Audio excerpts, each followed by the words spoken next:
de la radio. Así es.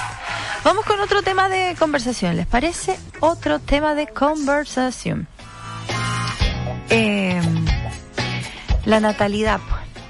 La natalidad sigue bajando en nuestro país de acuerdo al boletín coyuntural de estadísticas vitales del Estudio Nacional de Estadísticas de marzo de este año. Sigue registrando una baja, en esta oportunidad de un 8,9% de nacimientos respecto a la misma fecha del año 2024. Además, las defunciones y matrimonios disminuyeron en un 3,2% en comparación al año pasado. Vamos a conversar con Nicolás Montalva, el director del Centro de Investigación de Sociedad y Salud de la Universidad Mayor. Está con nosotros en línea y queremos hacer estas preguntas y cuestionarnos. Nicolás, ¿cómo te va? Bienvenido. Muy bien, gracias. Buenos días, ¿cómo están ustedes? Muy buenos días, Nicolás. ¿Cómo se explican estas cifras que están marcadas por la caída nuevamente de la natalidad? Si ya conversamos de una baja, se sigue incrementando esa baja. ¿Estamos ante una tendencia coyuntural, estructural? Coméntanos.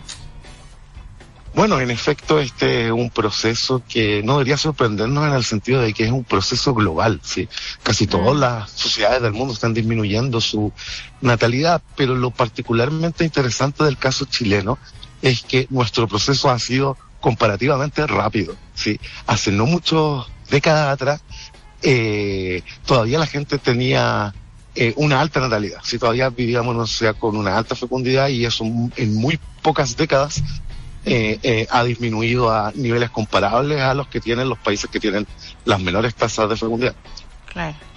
Ahora, ¿qué está influyendo hoy en esa decisión de muchas personas ya directamente, hablando de la natalidad, directamente no ser padres, de no tener hijos? ¿Y cuáles son esos factores que están o también postergando de manera indefinida? Claro, es interesante la pregunta porque creo que es importante traer a la palestra el hecho de que cuando teníamos una alta natalidad, esto no necesariamente era una decisión. Claro. Podríamos decir que, por el contrario, desde hace pocas décadas las personas pueden tienen algo que decir al respecto, pueden tomar decisiones al respecto. Eso es algo relativamente nuevo. ¿Y qué es lo que está detrás?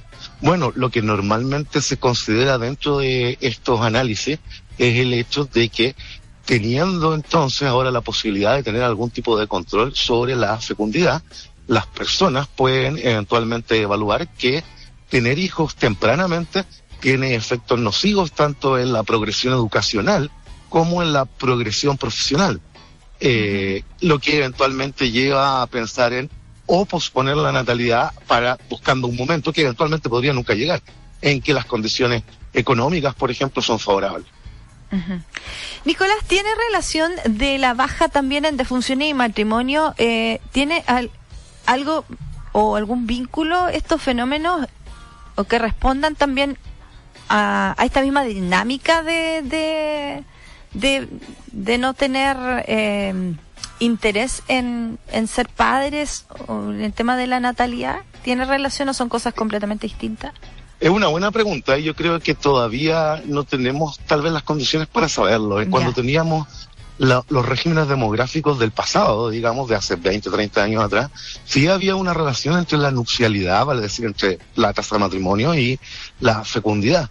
Sin embargo, en la actualidad existen otras formas de conformar alianzas matrimoniales no jurídicas, digamos, que eventualmente les permiten a la gente formar una familia, tener en ella un hogar, tener en ella relaciones de reproducción social, cultural, etcétera, sin necesariamente recurrir a el matrimonio civil, porque de hecho el mismo informe coyuntural del Instituto Nacional de Estadística también indica que aumentaron los acuerdos de unión civil, siendo la mayoría de ellos entre personas de distintos sexos. Oye, hay un tema súper interesante relacionado a las consecuencias, porque sigue bajando, esto sigue en baja, pero, y claro, muchos podríamos decir, a partir del, quizás este puede tener una condición mucho más individualista, pero ¿cuáles podrían ser las consecuencias a largo plazo en este caso, en un país como Chile, por ejemplo?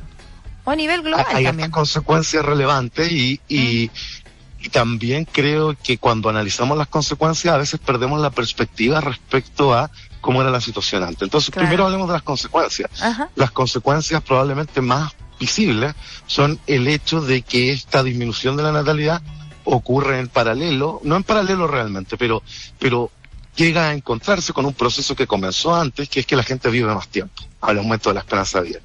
Entonces, si combinamos las dos cosas, aumento de la esperanza de vida y disminución de la natalidad, lo que tenemos como resultado son sociedades de mayor edad promedio, digamos. Entonces, tenemos un grupo muy grande de la población de personas mayores que eventualmente pueden requerir soporte económico y o soporte de cuidado, y en el otro extremo de la distribución de edad tenemos, por lo tanto, cada vez menos personas en edad de trabajar.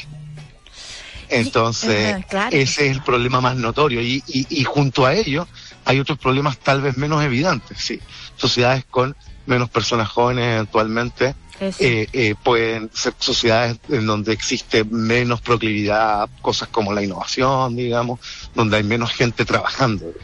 Claro, y eso genera otra consecuencia. Sí, te escucho. Sí, por otro lado también es muy importante tener en cuenta que no es tan fácil solucionar estos problemas simplemente con políticas pronatalistas. También hay que recordar que cuando teníamos sociedades de altos índices de natalidad, eso también traía problemas. Traía problemas relacionados con el cuidado de los niños, traía problemas relacionados con la incorporación de la mujer en el mundo laboral, traía problemas relacionados con el trabajo infantil, y tenemos, por lo tanto, que pensar en políticas que puedan permitir promover la natalidad, pero que no volvamos a caer en los problemas que habían antes cuando... ¿Cuándo? Ay, Nicolás, te perdimos. Te perdimos. Ay, no sé, se cortó. Escuchando. Ahí está, Nicolás. Ay, sí, es que se nos cortó. Así me di cuenta. Sí. Claro, comentaba que es importante promover la natalidad, pero sin que ello signifique retroceder hacia problemas que teníamos antes. Exacto, o sea, ¿cómo encontramos un punto medio a partir de esto? Es bastante difícil. Y quería también hacer ese alcance que cuando hablabas de el tema laboral, el tema de la vejez, ¿no? Y esto incide también y va a afectar probablemente en el sistema de pensiones, en el tema de la fuerza laboral. Eso es lo que tú también hacías hincapié, ¿no? Sí, en efecto. Ahora, respecto a eso, tiene todo que ver en las políticas públicas en todo esto, ¿no? También. Sí, claro, las políticas públicas tienen incidencia en esto, van de la mano, incluso a veces de formas que son un poco invisibles. Por ejemplo, una anécdota, a mí una persona que yo conozco me contaba, tiene un hijo chico que va en el jardín, y me contaba que ella está considerando muy seriamente dejar de trabajar una vez que su hijo entra al colegio, porque su salario no es suficiente como para pagar por cuidados expertos externos después de la jornada escolar. Claro, imagínate. Entonces son ese tipo de políticas que no vemos tal vez como tan ligadas a la natalidad, terminan teniendo efecto en ello. Quizás también lo que decía, dentro del tema de la política pública, generar, bueno, y uno empieza a hablar de esto y uno inmediatamente se acuerda de otros países, Nicolás. Por ejemplo, te iba a decir, el tema de a lo mejor un incentivo económico, y me voy inmediatamente y pienso, pero si en China, en Japón, en otros lugares también donde se realizan políticas públicas respecto al incentivo económico para ejercer algunos desempeños, ¿no? Y roles. Claro, y lo complejo de ello es que probablemente no hay ningún tamaño que pueda tener ese incentivo económico que pueda cubrir los costos que significa la crianza de un niño, que por cierto han aumentado no solamente en el sentido de que las cosas estén más caras, sino que en el pasado, en la época en donde habían altas tasas de natalidad, el cuidado de los niños era muy diferente a como es hoy en día. Los niños también contribuían a la productividad porque están sometidos al trabajo infantil. Entonces, no es tan fácil como llegar y decir aumentemos la natalidad, porque cuando teníamos alta natalidad habían consecuencias nocivas también. Sí, y esto que, por ejemplo, se conoce en otros lugares, por eso te lo mencionaba, el bono por hijo, por ejemplo. Claro, o sea, puede existir algún tipo de incentivo, pero a largo plazo las consecuencias son igual de preocupantes, ¿no? Y cuestionables. Y claro, un bono de 10 millones, 50 millones, 100 millones, no te alcanza para crear uno. Exactamente. Ahora, como sociedad, y te decía hace un rato, repensar como en el equilibrio entre el desarrollo personal, la estabilidad económica, la maternidad, la paternidad. ¿Cómo hoy día tú ves reflejado eso? ¿O estamos todavía a muy temprana edad edad de políticas públicas, de poder llegar como a un punto medio? ¿Crees que se puede solventar o no, o subsistir una idea de estas características o no en nuestro país, como para empezar a conversar, ¿no?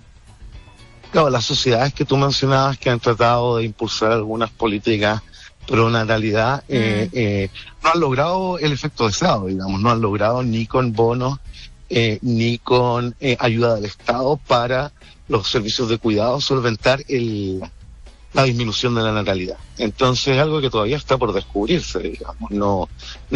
Nadie todavía ha encontrado la solución a este problema, pero es bastante evidente, pienso yo, que parte de la solución consiste en dar facilidades para que las familias puedan decidir tener hijos, facilidades desde el punto de vista laboral y de cuidados principalmente, que son las dificultades que enfrentan la mayoría de las madres al momento de ver sus carreras profesionales o educacionales interrumpidas por un embarazo temprano.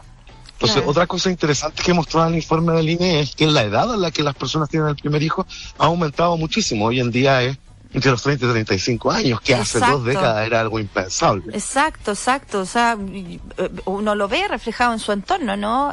Personas con 38 o 40 años, pensar en la natalidad, en un embarazo, que antes se pensaba que ya era con alto riesgo. Claro, pero viendo la otra cara de la moneda, en el pasado también era muchísimo más común el embarazo adolescente, que hoy en día es muy bajo según este mismo informe. Y eso muchas veces significaba que una niña tenía que interrumpir su educación para poder dedicarse a las tareas de maternidad. Claro. Entonces, claro, tiene aspectos positivos y negativos esta tendencia. Claro que sí. Bueno, Nicolás, queríamos hacer un poco de análisis, ¿hay algún punto en que tú también te llame la atención y que quieras comentarnos también a modo de cierre, que creo que es importante considerar?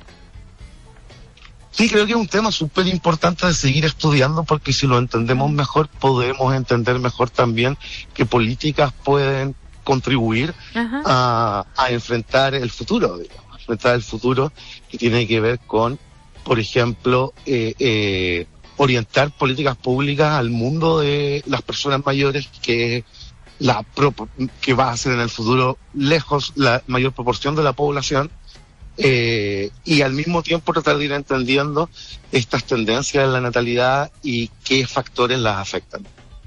Creo que es el mensaje principal. Todavía no sabemos tanto y es algo que debe, por lo tanto, investigarse más a fondo. Por supuesto. Nicolás, te queremos agradecer el contacto con la radio esta mañana. Muchas gracias. Encantado. Que estés muy bien. Bueno, que tenga buen día. Igualmente. Nicolás Montalva, el director del Centro de Investigación en Sociedad y Salud de la Universidad Mayor, conversando con nosotros en la radio. Un fin de con sabor a semana. Una semana en la radio.